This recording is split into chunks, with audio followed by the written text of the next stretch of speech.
Heads up, Hobby Maniacs. This is MBG Rob Bear here with very first battle report in a hot minute.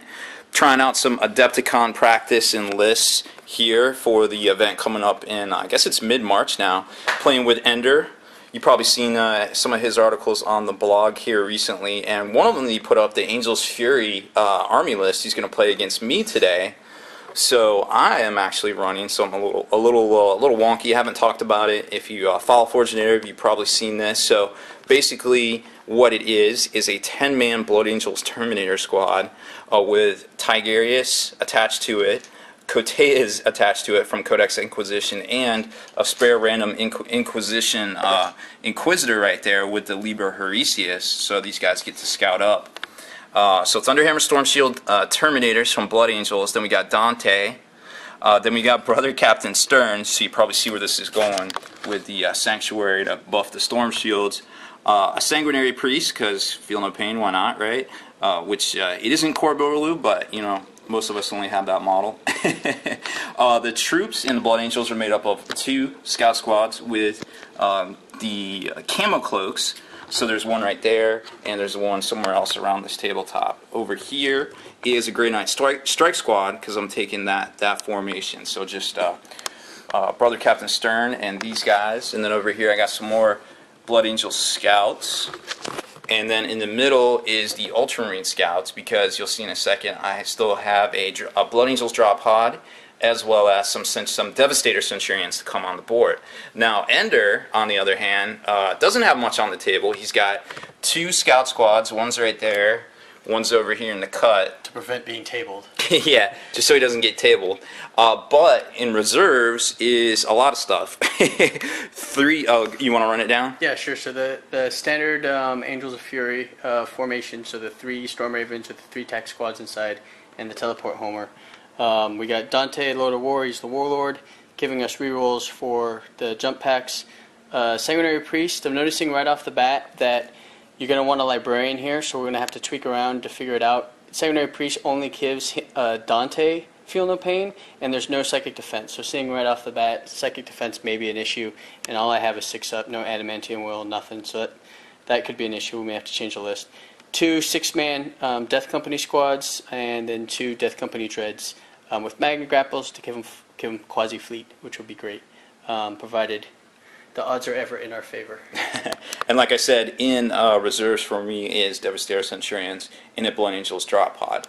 Now, what Ender was talking about psychic defense-wise, for this particular mission, Tigurius chose to roll on, what was it, telepathy, so he got Shrouding and Invisibility. Not necessarily needing both of those in this game, because there isn't a whole lot of AP2 firepower, but definitely take Shrouding for sure. I guess I could have rolled for Gate, but you know, I didn't really go for it there. But and like I said, we are doing the Adepticon playtest. So what mission did we get? The first mission. First one. If you haven't checked out Adepticon yet, it's basically they have their own Maelstrom chart. So all these objectives you see here, there's 3 right there, 1 over here. I believe there's 1 over this way somewhere. There it is. So we've got 6 objectives on the table, and I guess we should flip those up so we know which numbers we're going for. So it's going to be kind of interesting. Obviously, there's potential to table Ender here because he only has 2 scout squads on the table, but I don't think I'm going to go for it. I just think I'm just going to try to get as many objectives as possible here. So we're going to roll to seize the initiative on Ender here. Oh, well, that'll work. We'll take that. So we'll be back at the bottom of, or I guess the middle of turn 1. Okay, we're back with the middle of turn 1. The phalanx of Terminators has moved up here, and the Centurions kind of dropped in. Kind of a neutral position, semi in the middle of the board, just kind of covering things. 24-inch range, had enough to get over to that ruin here and kill some of Ender's scouts. Now, the important thing to note here is that in the middle, you can kind of see right here, we've got Dante out front, then we got Stern flanked by Coteas, flanked by a Terminator. So this guy's got a 3-up cover save, or invulnerable save. He's got a 4-up because of the Iron Halo, but he can also cast a Sanctuary and give himself a 3-up too. Same with Dante because of Sanctuary. And then we got Coteas, who actually rolled the thing where he gets a reroll is invulnerable save. So depending on the angles and the way things come in, they're all equidistant apart. So I can look out sort of back and forth to him, kind of depending on what I want to do there. So that would be kind of interesting to see. Over here in the cut, still some scouts on that board edge, and I actually rolled secure objective 1, which doesn't look like there's anything there, but if you come over here, I got a Grey Knight Strike Squad, so I secured objective 1 for the first turn. So we're about to see what Ender's got for his turn 1. Okay, we're back with the wrap-up of turn 1. So all of Ender's Storm Ravens came on because the Angels are furious, and he dropped out what looks like Space Wolves, but I assure you those are our Blood Angel tactical squads, in an attempt to secure Objective 5. However, the one lone scout that you might not be able to see because he's got a ghillie suit held strong and basically didn't break and didn't die, so therefore he held it and took it away from him. So 2 points too, first blood and the objective. Yeah, he also shot a lot at this drop pod and also failed to get that as well, destroy it for first blood. So the shotting, yeah, that was clutch. Yep, it looks like I'm still up by 2 points, 2 Maelstrom points that is, going into turn 2, and I rolled to conduct an assault for my Maelstrom objective, so we'll see how that goes. I can probably assault something, I think. We'll be back in a flash. Alright, so we're back with my turn 2. Rolled kind of weird. Got hold objective 5 and launched an assault, but the hold objective 5 was worth 2 points, so I elected to make the Centurions expendable and jump up there and take out the Blood Angel tacticals that were surrounding my scout to allow him to score. So the true last man standing right there netted me 2 points, and he did not launch an assault. So Look up first blood too. And first blood. So went up 5-0 right now at the middle of turn 2. So Ender's about to drop in his Death Company and all sorts of things. You want to roll for it? See if you. Yep. See if you get what is it? 2 squads? Yep. The command squad with Dante Oh boy. comes in. Uh-oh. 6. The other one comes in. So, All right. So we're going to see some live one-on-one combat here in a second. Okay, we're back with the exciting bottom of 2 conclusion of everything assault the guys in the middle. So Dante tanked a bunch of Last Cannon and Multi-Melta Blast there and only took 1 wound. Actually only lost 1 whole wound to the shooting phase, which is kind of remarkable. And then he lost a couple to that big scary Dreadnought right there. Truth be told, I only lost, I think I won by 2 points here to the combined combat of his Dante assaulting in with 2 Dreadnoughts with Blood Talons, also some Death Company over here, Death Company over here. Managed to kill 4 on that side, or 5 on that side, and then over here killed a few, and also broke Dante's squad because he was just with a normal tactical squad. Him and the priest. That was a foolish. He is. And over here broke a tactical squad. Just 2 tactical squads? Yeah, well, that's good too. However, I failed to hit and run, so I am stuck in with Dreadnoughts and other things, which, I mean, I guess it could be worse, really. So, we'll see on my top of 3 what I roll for my Maelstrom objective. Oh, he got number 5 because that is hovering, and these are objective OPSEC based on the Angel's Fury. No, just the troops are, yeah. Oh, just the troops? So you didn't get number 5? How'd you get number 5? Because it's a vehicle and it's scoring. Oh, just scoring on its own. Gotcha. Cool. Because it wasn't super flying. Alright, so that's it. We'll go to turn 3. Alright, so the Blood Angels are back, sort of. At the middle of 3 here, we cleaned up most of this Death Company squad with hammers.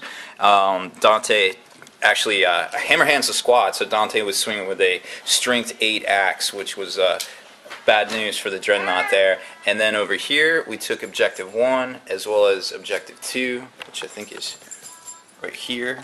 Yep, right there. So we got all that, so we're just going to wait for the counter assault coming in here at the bottom of turn 3. Oh, we didn't finish that combat, but I don't think it's going to matter. But yeah. Made a huge mistake here with pulling Dante with the tactical squads. Thought it was going to be a good idea to extend Feel No Pain, to them with the sanguinary guard. But unfortunately, they got split up. They got split up, and I forgot that Fearless was with the Death Company, not with Dante. I thought he had Fearless for some reason, so he ran away. Very sad, very sad. So, But they're about to come back, and I elected not to hit and run because I'm going to wait till the end of the next turn, hopefully, see how it pans out. Okay, so we're back at the bottom of 3 here, and Ender took his turn, moved his Storm Ravens over to here to try to kill some scouts and things that were around this corner, and that was a little bit unsuccessful. The assault went pretty well for the Blood Angels.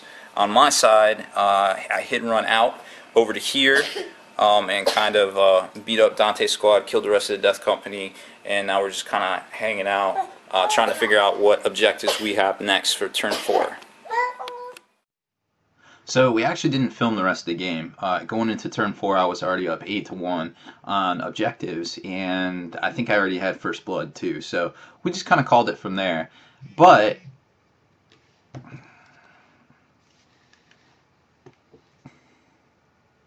so we didn't really finish filming the rest of the game. Sorry about that, guys. It was going into turn 4, and I was already up 8-1 on objectives. So we just kind of called it at that point. I think I had first blood too, so it was kind of starting to go that way. I think one of the things that Ender definitely did wrong, and he said it a couple of times, was detaching Dante out to kind of mixing up his priest, Dante, and Death Company. So he wasn't getting that spread of Fearless because they broke, and then he was trying to keep the Feel No Pain in with Dante, but kind of messed that up too, and then they broke, and I was able to kind of Spartan push the Terminators out and kind of take the middle there and just kind of hunker down and take objectives. We played another game, and I actually we were neck and neck for a while on objectives on Maelstrom objectives, because I actually wasn't rolling to take objective points. I was having to kill things and assault things and run flat out and all this random stuff. So there's a little bit of technique, and also there's a little bit of dice rolling when it comes to the Maelstrom missions in Adepticon, because it's totally random. Like, I was in the middle again. I was poised to be on objectives, but they just didn't come up. And the one time they did come up, I didn't have anything anywhere near any of them kind of in the backfield to take them, because I was busy dealing with some other stuff. So it was a little unfortunate there. But we were neck and neck for a while, and I think Ender eventually pulled ahead a little bit on that game. But again, we didn't finish that one either. But it was a good practice. I think having units that can take these objective points. But remember too, some of the things on the chart is like move flat out, assault 3 different units, kill a unit. Like, it's not just objective points. So taking the center of the table is great, but from there you have to also be able to do different things. So that's just a lot of different tactical things to keep in mind if you're going to be playing at Adepticon this year with their particular Maelstrom table. So that's about it for this one. I hope you enjoyed the battle report. Apologize a little bit for the lighting. It kind of got dark at the end, so we didn't really compensate. There was much beer involved. Make sure you stay in the trenches. Subscribe to this YouTube channel. Check out the blog, SpikeyBitsblog.com, and listen to our podcast, ForgeNarrative.com.